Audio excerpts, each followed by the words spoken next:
Hello dear students, welcome to MP परीक्षा। और मैं उम्मीद करती हूँ आप सभी लोग स्वस्थ हैं और अपने घरों में और अच्छे से अपने अध्ययन पर ध्यान दे रहे हैं। जैसा कि हम सभी जानते ही हैं कि हम आपके लिए लेकर आते हैं पर्यावरण और हिंदी पर आधारित कुछ प्रश्नों का समावेश जो आपकी वर्ग 3 की एग्ज़ाम की दृष्टि से बहुत अधिक महत्वपूर्ण होते हैं। तो उसी में आज पर्यावरण के टॉपिक में हम लेकर आए हैं आपके लिए एस्ट्रोनॉमी और स्पेस साइंस यानी कि अंतरिक्ष विज्ञान पर आधारित और कुछ प्रश्न। ठीक है, तो चलिए देख लेते हैं ज़रा हमारे आज के प्रश्नों को एक बार। तो हमारा आज का जो पहला प्रश्न है, बिना टाइम वेस्ट किए हम उस पर आ जाते हैं। पहला प्रश्न हमारा है, कणों के द्वारा हीट ट्रांसफर की क्रिया को क्या कहते हैं? ध्यान से पढ़िए, थोड़ा सा कोई क्वेश्चन आपको कुछ टफ भी लग सकते हैं, कुछ इजी भी होंगे। ठीक है, तो देखिए जो कण होते हैं, जो मॉलिक्यूल्स, मतलब हम इनको कणों को पार्टिकल्स बोलते हैं। तो इंग्लिश मीडियम के अगर बच्चे हैं तो पार्टिकल्स जो होते हैं, पार्टिकल्स के थ्रू हीट जो ट्रांसफ़र होती है, मतलब कणों के द्वारा जो ऊष्मा का क्या बोलेंगे हम उसे, ऊष्मा का संचरण जो होता है, उस क्रिया को क्या कहते हैं? ए कन्वेक्शन, बी कंडक्शन, सी रेडिएशन या डी इनमें से कोई नहीं। आप सभी लोगों को जल्दी से हमें इसका उत्तर बताना है। तो कमेंट बॉक्स में सभी अपने उत्तर कमेंट कीजिए।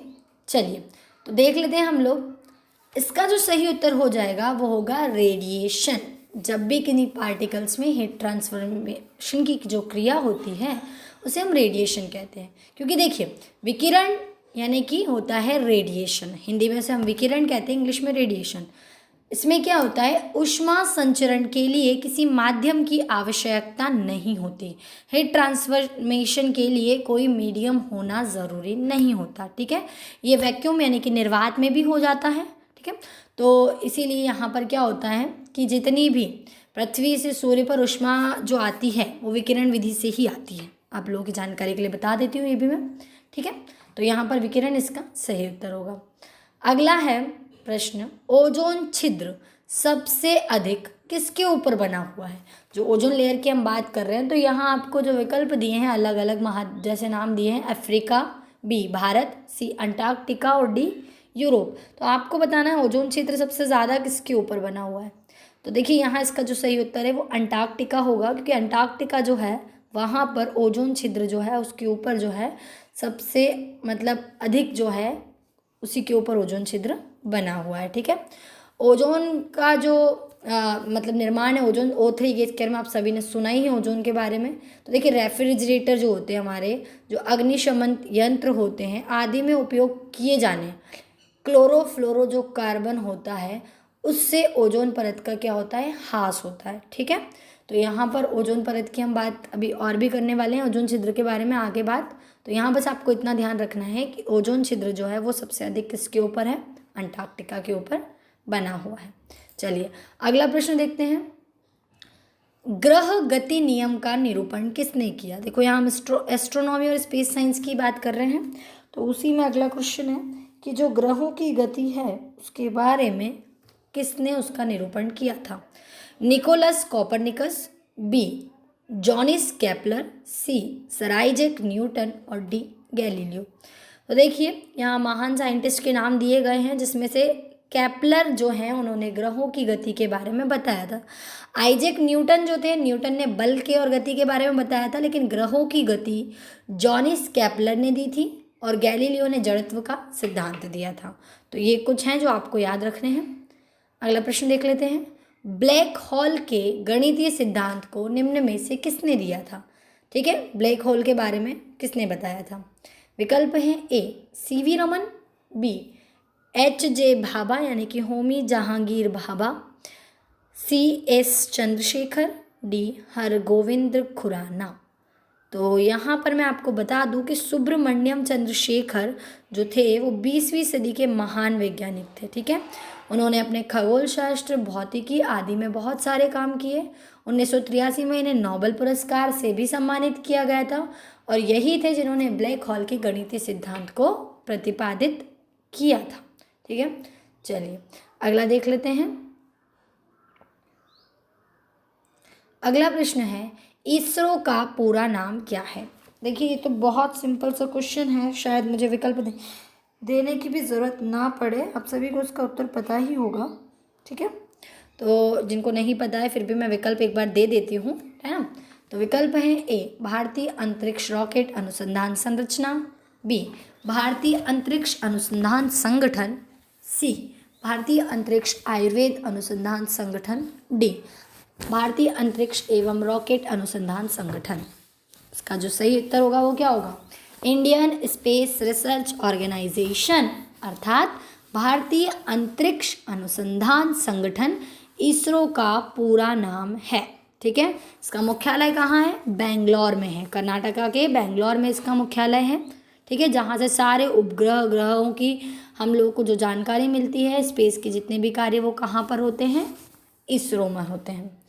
अगला देखते हैं, आपको बताना है निम्नलिखित में से किस ग्रह का सूर्य के परितः परिभ्रमण काल मतलब कि पीरियड रिवॉल्यूशन यानी कि सूर्य की ओर चारों ओर चक्कर लगाने में कौन सा ग्रह सबसे अधिक टाइम लेता है। ठीक है, ए बुध यानी कि मर्क्यूरी, बी शुक्र यानी विनस, सी पृथ्वी और डी मंगल यानी मार्स। तो आपको बताना है कि सूर्य के परिभ्रमण काल में कौन अधिक समय लेता है। यहाँ मैंने आपको सभी के परिभ्रमण काल लिख दिए हैं और सबसे अधिक अगर कोई टाइम लेता है तो वो लेता है मंगल ग्रह यानी कि 687। ठीक है, कितने 687 दिन लगते हैं, पृथ्वी को कितने लगते हैं 365 दिन, जैसे हम एक साल की जैसे हम क्या बोलते हैं एक साल बोलते हैं, उसी तरह मंगल ग्रह को लगते हैं 687 दिन और इसीलिए मंगल ग्रह पर जीवन की परिकल्पना भी वैज्ञानिक करने की उम्मीद करते हैं। ठीक है, चलिए अगला देखते हैं, आकाश में सबसे चमकदार तारा है, आपको बताना है कौन सा आकाश में सबसे चमकदार तारा है। इसके विकल्प हैं प्रोक्सिमा सेंटोरी, बी बर्नार्ड, सी नेबुला, डी सीरियस।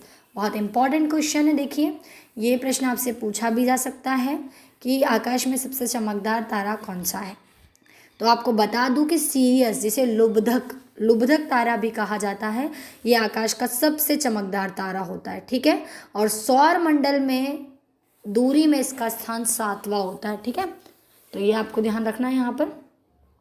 अगला प्रश्न देखते हैं, तारों का रंग निर्भर करता है, आपको बताना है तारों का रंग किस पर निर्भर करता है। ए उनके तापमान पर, बी उनके दबाव पर, सी उनकी उम्र पर और डी सौरमंडल से उनकी दूरी पर।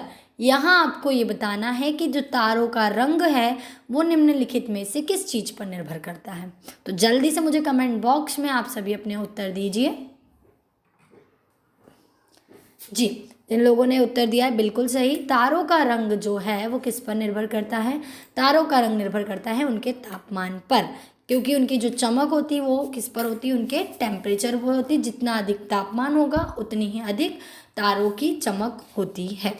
अगला प्रश्न देख लेते हैं, अगला प्रश्न है सूर्य प्रकाश पृथ्वी तक पहुंचने में कितना समय लगाता है। देखिए यहाँ आपको लगभग में उत्तर देना है, 15 मिनट, 8 मिनट, 5 मिनट और 0 मिनट।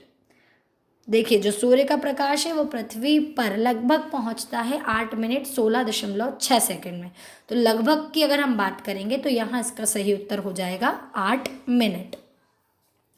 अगला प्रश्न देखते हैं इसी के साथ। अगला है निम्नलिखित में से कौन सा ग्रह सूर्य की एक परिक्रमा करने में अधिकतम समय लेता है। देखिए अभी मैंने परिक्रमण काल की बात की थी, परिभ्रमण काल का मतलब होता है कि पूरा जो मतलब एक साल जैसे हम पृथ्वी पर बोलते हैं ना, तो ऐसा वाला था।